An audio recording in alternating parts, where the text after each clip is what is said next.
السلام علیکم ناظرین، پاکستان وہ عظیم ملک ہے جس کی بشارت کچھ احادیث کے مطابق ہمارے آقائے دو جہاں حضرت محمد صلی اللہ علیہ وآلہ وسلم نے آج سے 1400 سال قبل ہی دے دی تھی، اور اگر ہم پاکستان کے ظہور کا مطالعہ کریں تو اس کا وجود کسی معجزے سے کم نہیں ہے۔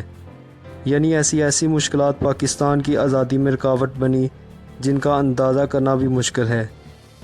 پاکستان کو قائد اعظم محمد علی جناح نے بیشتر مرتبہ اسلام کا قلعہ بھی قرار دیا تھا۔ قائد اعظم وہ عظیم رہنما تھے جنہوں نے مسلمانوں کو الگ مملکت کے حصول کے لیے ہمیشہ کوشاں رکھا اور انہیں کام اور بس کام کرنے کی تلقین کی، مگر کچھ انتہا پسند لوگ انہیں ہمیشہ اسلام سے الگ تصور کرنے کی بے سود کوشش کرتے رہے، مگر یہ خیال بالکل غلط تصور ہوا، کیونکہ آج ہم آپ کو قائد اعظم کے ساتھ پیش آنے والا ایک عجیب و غریب اور بہت قیمتی واقعہ بتائیں گے کہ جب انہیں نبی آخر الزماں حضرت محمد صلی اللہ علیہ وآلہ وسلم کی زیارت نصیب ہوئی۔ ناظرین، یہ بات ہے سن 1934 کی، جب قائد اعظم محمد علی جناح نے اپنا یہ واقعہ علامہ شبیر احمد عثمانی کو بیان کیا۔ قائد اعظم محمد علی جناح کہتے ہیں کہ میں حصول پاکستان کے لیے مسلسل ناکامیوں کی وجہ سے 1934 میں لندن چلا گیا تاکہ میں اپنی بقیہ زندگی کے ایام سکون سے گزار سکوں۔ اسی اثناء میں ایک رات میں لندن میں موجود اپنے گھر کے لان میں ٹہل رہا تھا کہ اچانک مجھے ایک انوکھی خوشبو محسوس ہونے لگی۔ پہلے تو میں نے سوچا کہ یہ کوئی عارضی رجحان ہے، لیکن خوشبو مسلسل ہوا میں چلتی رہی۔ مجھے کچھ سمجھ میں نہ آ سکا کہ اس پرمسرت خوشبو کا ذریعہ کون ہو سکتا ہے۔ آپ کہتے ہیں کہ بہت دیر تک جب مجھے اس خوشبو کا ذریعہ نہ مل سکا تو مجھے ہلکی نیند محسوس ہونے لگی، اور بالآخر میں نے تھک ہار کر سونے کا فیصلہ کیا۔ اسی اثناء میں کمرے میں داخل ہوا اور بستر پر لیٹ گیا۔ ناظرین، قائد اعظم کہتے ہیں کہ کافی دیر گزر گئی مگر میں سو نہ سکا اور صرف کروٹیں بدلتا رہا۔ بہت دیر بعد مجھے نیند آ گئی۔ آپ کہتے ہیں کہ کچھ دیر بعد میرے بستر کو کسی نے ہلایا۔ جب میں نے آنکھیں کھولیں تو مجھے کوئی شخص نظر نہیں آ رہا تھا۔ لہذا میرے ذہن میں آیا کہ ہو سکتا ہے کہ زلزلے کے جھٹکے ہوں۔ اسی کیفیت میں گھر سے باہر نکلا اور سڑک پر جا کر دیکھا کہ اگر زلزلہ آیا ہوگا تو لوگ اپنے گھروں سے ضرور باہر نکلے ہوں گے۔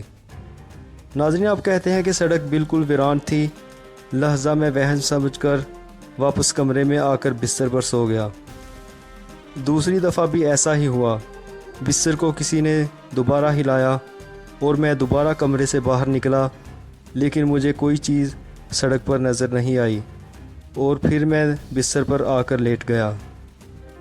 ناظرین، قائد اعظم کہتے ہیں کہ جب تیسری دفعہ میرے بستر کو کسی چیز نے ہلایا تو اس دفعہ میں نے فیصلہ کیا کہ میں بستر سے نہیں اٹھوں گا اور کمرے سے باہر نہیں جاؤں گا۔ جیسے ہی میں بستر پر سوچ رہا تھا تو اچانک میرا کمرہ روشن ہو گیا اور کمرے میں ہر جگہ خوشبو پھیل گئی۔ میرے کمرے میں ایک غیر معمولی اور روحانی شخصیت موجود تھی۔ آپ کہتے ہیں کہ مجھے انگریزی زبان پر عبور حاصل تھا، لہذا میں نے انگریزی میں سوال کیا، "Who are you?" یعنی آپ کون ہو؟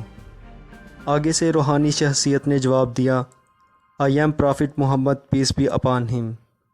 I ordered you to go back to India and lead the Muslim to their destination." یعنی میں پیغمبر محمد صلی اللہ علیہ وآلہ وسلم ہوں اور میں تمہیں انڈیا واپس جانے کا حکم دیتا ہوں تاکہ تم وہاں موجود مسلمانوں کو ان کی منزل کی جانب رہنمائی کرو۔ ناظرین، قائد اعظم محمد علی جناح کہتے ہیں کہ جیسے ہی نبی کریم نے یہ الفاظ کہے تو آپ صلی اللہ علیہ وآلہ وسلم اسی وقت پردہ فرما گئے اور کمرہ دوبارہ پہلی حالت میں واپس آ گیا۔ اب مجھے اس عظیم ہستی کا حکم ہو اور میں اس پر عمل نہ کروں، ایسا کبھی نہیں ہو سکتا۔ لہذا میں نے فوراً اپنا سامان تیار کیا اور اگلی صبح برِ صغیر واپس روانہ ہو گیا اور دوبارہ پاکستان کی آزادی کی جدوجہد شروع کر دی۔ ناظرین، تاریخ کی گہرائیوں میں گم ہو کر اندازہ کریں تو پتہ چلتا ہے کہ کیسا پرعظیم اور قیمتی لمحہ ہوگا۔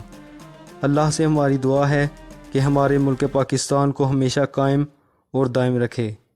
پاکستان زندہ باد، پاکستان پائندہ باد۔